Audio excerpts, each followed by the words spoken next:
Before anything else, if you are in immediate danger, call 911.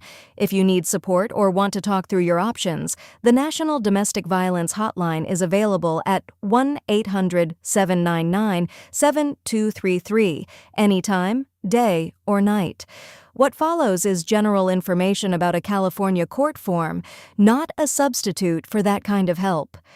Form DV-110 is the temporary domestic violence restraining order a judge signs after a DV-100 request. Here is what it covers, how long it lasts, and what to expect before your court hearing. What is Form DV-110?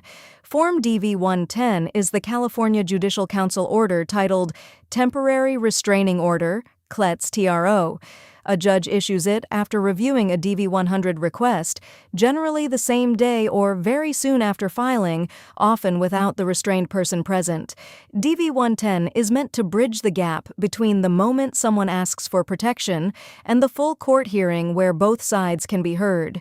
It grants some or all of the protections requested on DV-100 on a temporary basis, so a protected person is not left waiting weeks with no order in place at all. Who completes and signs DV-110?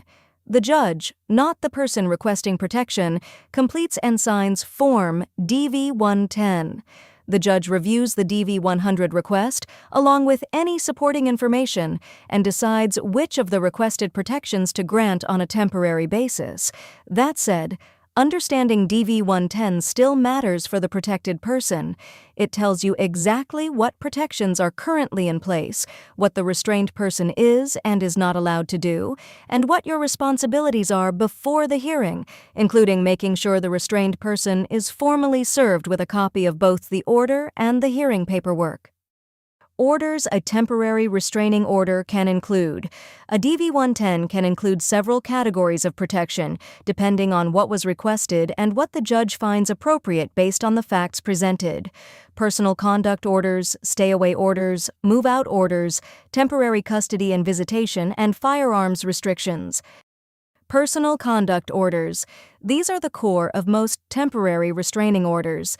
They prohibit the restrained person from contacting you directly or indirectly, including by phone, text, email, social media, or through a third party, and from harassing, threatening, or abusing you or other protected people named in the order. Stay-away orders.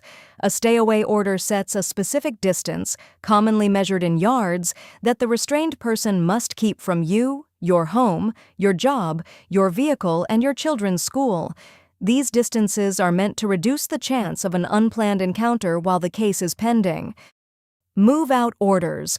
When you and the restrained person share a home, the judge can order them to move out temporarily, even if the home is jointly owned or leased. This order is meant to give you a safe place to stay while the case proceeds. Temporary custody and visitation.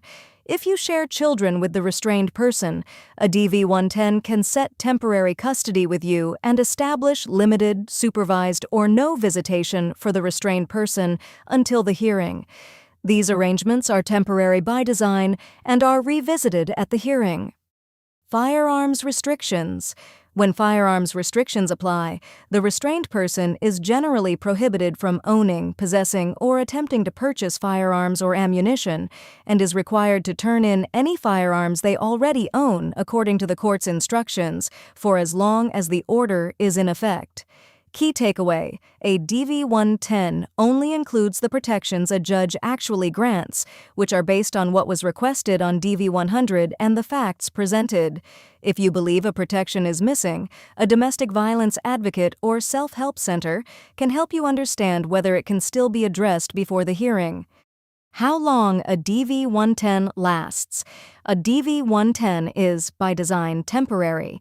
It generally remains in effect from the date the judge signs it until the date of the scheduled court hearing, which is typically set within about 3 weeks of filing. The order does not extend indefinitely on its own. At the hearing, a judge decides whether to issue a longer-term restraining order, generally lasting up to 5 years and renewable afterward, deny the request, or make some other order based on what both sides present. If service on the restrained person has not been completed in time, courts commonly reschedule the hearing and extend the temporary order to cover the new date, so protection does not lapse. Serving the restrained person. A DV-110 is only enforceable against the restrained person once they have been formally served with a copy of the order and the related hearing paperwork. Service means the documents are delivered to them in a way the court recognizes, generally by someone over 18 who is not a party to the case, such as a process server, sheriff, or another eligible adult. The restrained person generally cannot be held to the order's terms until they have actually been served. You cannot serve the papers yourself. Service must typically happen a set number of days before the hearing, so it is commonly arranged as soon as possible after the DV-110 is issued. What happens at the hearing? The hearing is where both you and the restrained person have the opportunity to appear before a judge and be heard. In general, both parties can present evidence, testimony, and any documentation supporting their position. The judge reviews everything presented, along with the original DV-100 request and the temporary order already in place. The judge decides whether to issue a longer-term restraining order, deny the request, or make another order, such as continuing the case for more information.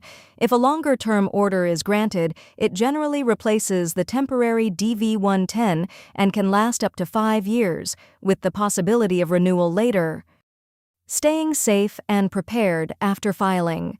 Once a DV-110 is issued, a few practical steps can help you stay protected and prepared for the hearing. Keeping a copy of the DV-110 with you and giving copies to your workplace, your children's school, or anyone else named in the stay-away provisions. Arranging service on the restrained person as soon as possible, using a process server, sheriff, or another eligible adult. Saving any new evidence of contact or violations, including messages, call logs, and photos. Contacting law enforcement if the restrained person violates the order once they have been served. Reaching out to a domestic violence advocate or your court self-help center to prepare for the hearing. If keeping track of all of this by hand feels like a lot, that is exactly what Virdix is built for. The wizard at Virdix.co walks you through these same questions in plain language and prepares your DV-110 for you. Virdix is a document preparation service, not a law firm, so this is not legal advice, but it can help make sure your paperwork is complete and consistent from the start.